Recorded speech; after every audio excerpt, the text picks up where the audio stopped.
Xayrli kun, qaysizlar yaxshimisizlar, tuzimsizlar, charchamabsizlarmi, ishlaringlar yaxshimi, qanaqasizlar? Biz hozir ko'chaga chiqib, iftorlikka masalliqlar olib keldik.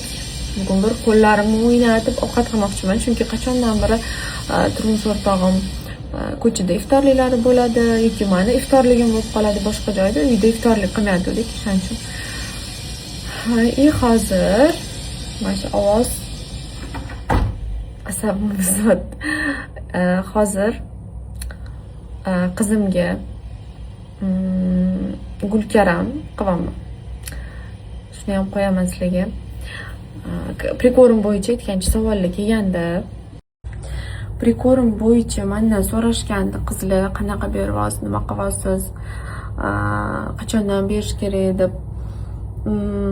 Endi uni har xil istochniklari bor-da. Masalan, bir xil aytadi 4 oydan, bir xil 6 oydan strogo deydi. Hamma o'ziga qarab beraveradi, bolaning interesiga qarab. Bolaning interesi qachon bo'ladi? Ya'ni ovqatga tortsa, qo'lini tortsa, ber desa, og'ziga solmoqchi bo'lsa, ovqatni stolda o'tirganda qiziqsa, ushagisi kelsa, yegisi kelsa, bermasa yig'lasa, mana shunaqa narsalar уже mumkin degani deb o'ylayman men. Men ham xuddi shu narsalarga orientir olib, qizimga уже boshlaganman prikorimni. Mana biz уже kabachki yedik. Kabachok qilib berdim. Уже 2 kun yedi. Nimaga 2-3 kun? 2-3 kun bitta narsani oz miqdordan sal ko'paytirib berish kerak. Nimaga? Bolada narsa toshmaydimi, suvi o'zgarmaydimi, reaksiya bermaydimi, yoqadimi organizmga degan maqsadda 2-3 kun beriladi bitta narsa. Endi bugun biz уже boshqa anaqaga o'tamiz, ovishga, gulkaramga. Endi gulkaram yeb ko'ramiz.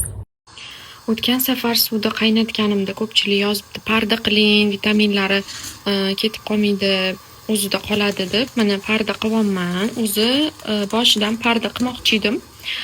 Bitta opacham birinchi boshlanishiga suvda qilgin, baribir yaxshiroq pishadi degan maqsadda aytganiga.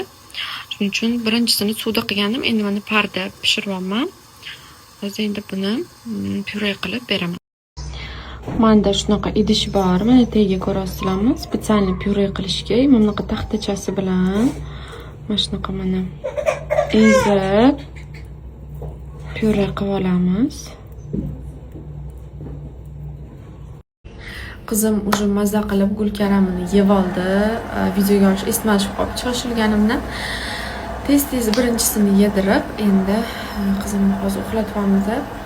Endi ertaga inninga 3 kun davomida shunda men gulkaramni beraman, faqat miqdorini sal ko'paytirib beraman. Bugun mana yarim qoshiq tatib ko'rgan bo'lsa, mana qoshuvni o'chdi, mana mashincha yeb ko'rdi. Proba qilib ko'rdi-da. Endi ertaga mana 1 qoshiq polni, уже 1 qoshiq beraman.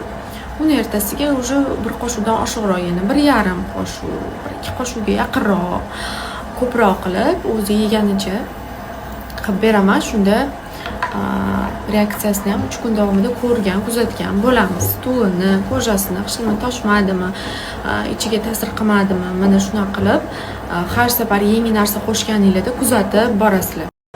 O'zi nimadan boshlash kerak deb bitta qiz so'rab yozibdilar. O'zi endi oldingi paytlar bilasizlar, любой narsadan boshlashgan ota-onamiz, masalan, o'zimni adamlar, oyimlar ham limon yalatib yuborishgan, limon yedirishgan, apelsin yedirishgan va farqi bo'lmagan u payt любой narsa berib yuborishganda. Lekin hammamiz sog'lommiz, yaxshi yuribmiz.